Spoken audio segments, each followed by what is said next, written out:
Estamos de volta aqui do estúdio da TV Copeiros com o nosso programa de hoje, né? Nosso podcast com o quadro Conhecendo o Meu Chamado. E antes de finalizar o programa, nós vamos agora para o último bloco. Nós não queria saber do senhor se tinha algum livro para indicar para a gente, né? Para a gente se inspirar, para a gente se aprofundar mais nessa questão do chamado. Tenho sim. Tem um livro, mas na verdade, que mudou minha história. Mudou, me fez aprofundar mais nas escrituras, me fez orar mais, que é Os Heróis da Fé. Vou até deixar aqui, que dá para se ver. Bom, é a biografia de 10 pessoas, 10 homens que fizeram coisas sobrenaturais. Deixa eu só te falar de um. O Taylor, lá, Hudson Taylor, é que, na verdade, Moody, deixa eu falar sobre Moody, porque Moody é bem legal. Moody também era fortinho assim, igual eu, pensa no caba crente. E ele queria que Deus visitasse, mudasse, enchesse ele. E a biografia dele diz que ele estava no quarto, mas Deus começou a visitá-lo. E ele começou a falar em um estranho, e começou a sentir Deus e aquele poder sobre ele. E ao ponto de ele ficar debaixo da cama, enroscado, e ele sufocado já, e disse: Deus, tira um pouco desse poder aqui, senão vai me matar. imagina o tamanho dessa glória. E vou te falar, o cara fez coisas sobrenaturais. A biografia dele diz que ele ganhou 1 milhão de pessoas. Nossa. Com uma única estratégia. Uma pessoa por dia.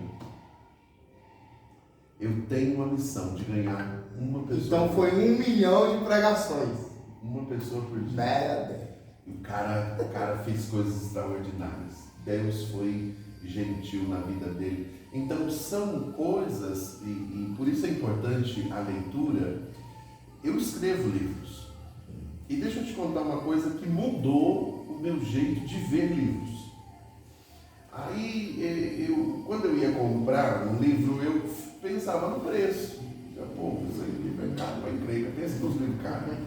E aí, o que acontece? Um dia alguém falou assim para mim, assim: pastor, deixa eu te contar um negócio. Eu disse: sim. Quando o senhor compra um livro, porque eu questionei o preço para o cara, falou assim: olha, eu não estou te vendendo o meu livro, eu estou te vendendo a minha formação, eu estou te vendendo a minha dedicação, eu estou te vendendo a minha experiência de 40 anos. Você está comprando tudo isso nisso aqui. Faz sentido. É nada. Eu falei: rapaz, aí mudou o meu jeito de ver literatura.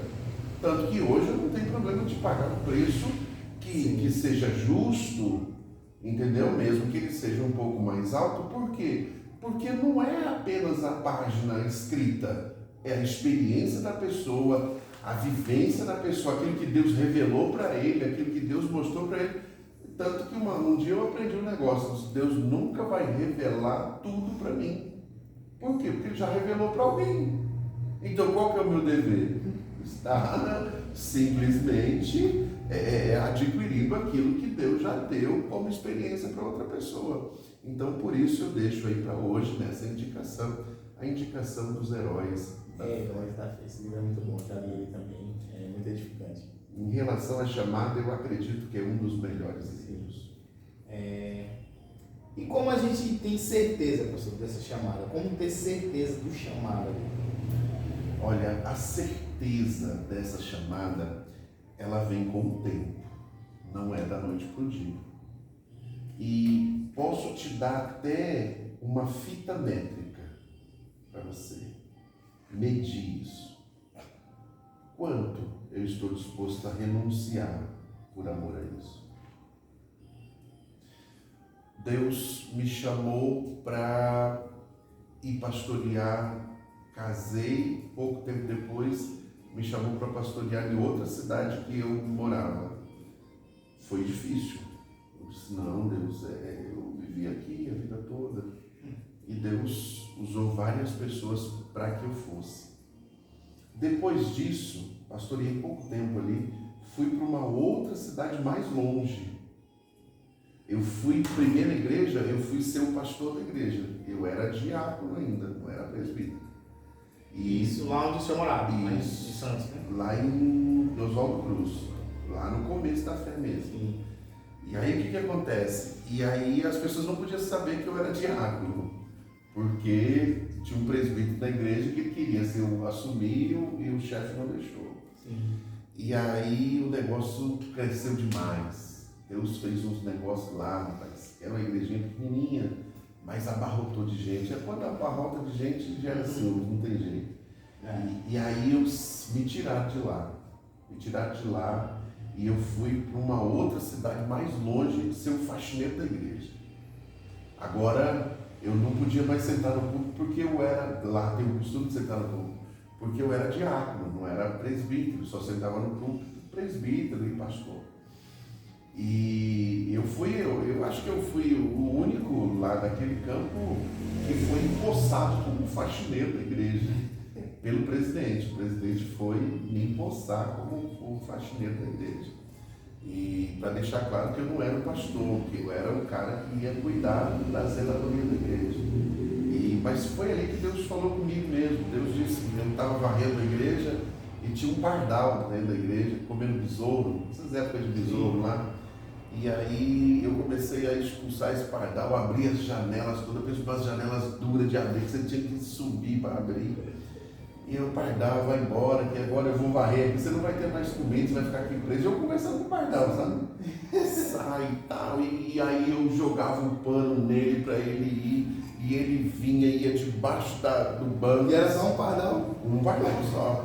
E eu disse, pardal, você está agora se humilhando, você não precisa ir para debaixo dos bancos, você pode sair pela porta lateral, porque a porta da frente era muito pesada para abrir sozinho. Sim. E olha que eu tenho força. E aí eu falei, eu não abri as laterais e as janelas todas. E ele não saía, ia de baixo, aí eu ia lá com a vassoura, aí ele ia lá para cima da cortina do púlpito. Eu disse, ô pardal, agora você está altivo. Você está lá, e eu vi que estava todo ofegante, cansado. Eu disse, eu vou lavar um banheiro e depois eu volto. E aí, bom que você já saiu, porque aqui não é o seu mundo, aqui não é para você. E tá bom. E aí eu fui, na hora que eu voltei, ele estava no mesmo lugar. Eu disse, olha, tá vendo por que eu tenho que mexer contigo? Porque senão você vai ficar aí, daqui a pouco vai começar o culto e vai ser como? Vai chegar as crianças aí, e aí vão te pegar, vai te matar. Você tem que sair. Aí eu peguei e falei assim, e fui lá na porta da frente e disse, pardal, por amor à sua vida, cara, eu vou abrir a porta da frente. No que eu abri a porta da frente, Antônio, o pardal saiu. E o Espírito Santo falou comigo, Marco, você é um pardal. Eita, eu chorei, cara. Chorei. Por quê? Porque eu estava num lugar que me tiraram de pastor, que eu não era, me colocaram como faxineiro e dentro de mim uma guerra. Disse, vai embora. Eu disse, não vou. Abandona, não vou. Disse, não precisa disso para ser crente. Não, mas eu não largo. Se Deus me colocou aqui, eu vou ficar aqui. Só sai daqui o dia que Deus me tirar, eu não saio. Então, convicção de chamado, o quanto você está disposto a renunciar por amor a Cristo. Essa seria a próxima pergunta aqui, né? Quais as renúncias que a gente tem que fazer para viver esse chamado? Rapaz, tudo aquilo que me tira do chamado. As renúncias são essas. Por quê? Porque, por exemplo, se eu tenho um chamado para ensinar, no meu caso, eu tenho que estudar. Às vezes as pessoas, até em casa, alguém diz, mas tu tem um dom, pô. Eu tenho um dom, mas tem um planejamento de aula, tem todo um preparo. Não é simplesmente chegar. Então, a renúncia é tudo aquilo que te atrapalha em viver a essência daquela chamada. Por exemplo, quantas vezes alguém ia para a sorveteria, eu ia para a oração. Quantas vezes alguém ia para o lanche, eu não ia. Por que eu não ia? Porque eu sentia que eu precisava me preparar.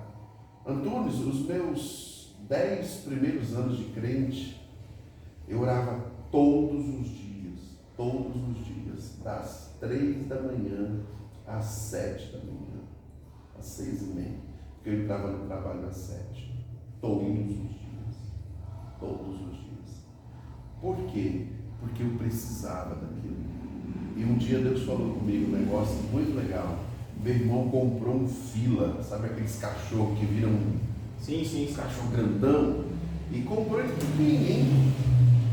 Todos aquele bicho caga. Pensa no Jesus, olha aí. Só come, cara. O cara comia, o cachorro comia um saco de ração por semana. Ele fica com um porte muito grande. Rapaz, e eu reclamava, eu dizia, meu irmão, mas não dá não, esse cachorro só come e faz sujeira, e tem que limpar. E um dia, cara, eu estava na oração, o Espírito Santo falou comigo, mas você é daquele porte. Eu disse, como assim? Você precisa comer, porque a sua estrutura é grande. Você tem que comer. Não se preocupe com as cargas. Só coma. Então eu estava na oração, estava na vigília, abri um curso para obreiros, abri um curso rapaz, pensa num cara. E até hoje eu estudo, todos os dias eu estou envolvido com isso, tanto que eu passei um tempo de crise aí e eu disse, Deus, se eu desviar, Deus, o que será de mim? Eu não sei fazer outra coisa. Nem para desviar vai servir. Não vai, porque eu não sei fazer outra coisa. Eu só sei falar de Bíblia, eu só sei ensinar, eu só sei isso, eu só sei coisa de igreja. Eu não sei fazer outra coisa. Vamos empreender, vamos empreender o quê? Alguma coisa de igreja? Se for, estamos juntos. Se não for, deu ruim. A gente tem que ter um cuidado também, algumas pessoas interpretam errado, né, que esse é um problema muito grande que a gente tem hoje em dia, e não confundir isso que o senhor está falando com religiosidade, né, porque não é. Uma coisa é a gente estar nessa busca incessante, uma busca ali pela presença do Senhor, pelo conhecimento, né, e outra coisa é a pessoa ser religiosa. Não é isso que está acontecendo aqui que o senhor passou para a gente. No caso da religiosidade, é alguém só obedecer ordens ou por aparência. Nesse caso que eu te disse, talvez o problema maior seja fanatismo. Sim. Porque muitas pessoas acreditam que seja. Eu já fui chamado de tudo quanto é nome, de fanático, de cretinho, disso aqui. Pessoas que têm dificuldade de entender. Sabe por quê? Porque às vezes, Antunes, alguém olha para você como se ele fosse grande e você pequeno. Sim. E aí não consegue compreender a essência que Deus tem para a sua vida. Então, quando você se destaca em alguma coisa, incomoda alguém, porque ele acha que ele é maior do que você. Ele acha que ele é mais importante. E no reino não tem isso. No reino não tem.